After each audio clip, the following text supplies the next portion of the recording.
Musical ear syndrome is something that can really stress people out, and they have had it categorized as something to do with mental health issues. And I just wanted to say that for most people, if you, especially if you're a musician, you've got a musical ear, it's really common that you can hear earworms. You get songs going round and round inside your head, and if you're a musician or you've studied music or you play the piano and you listen to classical music or a lot of music very intensely, you can develop a very well developed musical memory.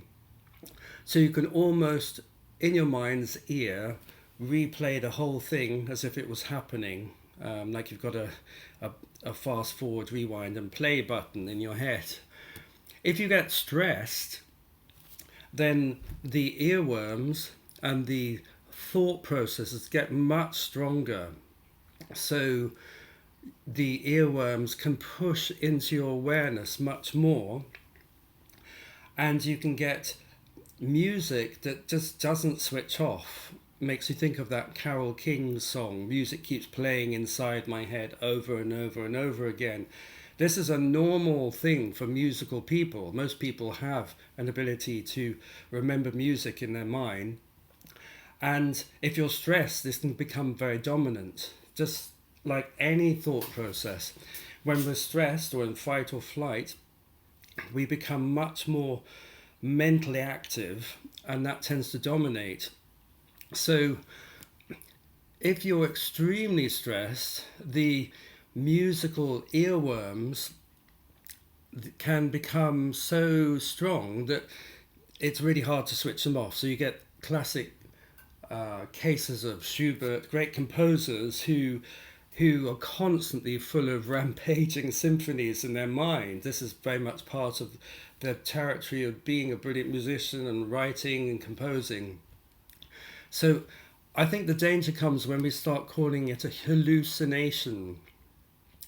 Hallucination smacks of psychiatrists wanting to say people are mentally ill. And I think it creates a little bit of added stress, which is not very helpful. If you think about it, we all think.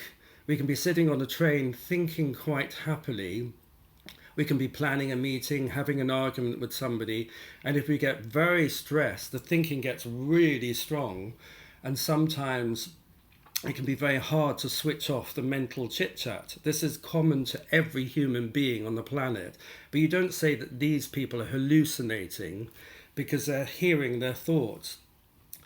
If you go into extreme stress, the thinking can sound like it's coming from elsewhere and can sound split off, and you can go into hearing voices territory, which is,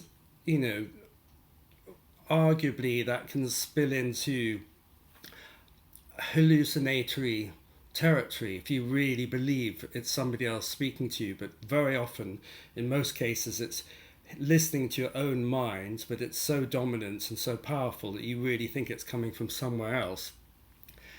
And tinnitus, of course, is very much in this same spectrum, but instead of hearing the thoughts or hearing music, you're hearing the buzz of your central nervous system.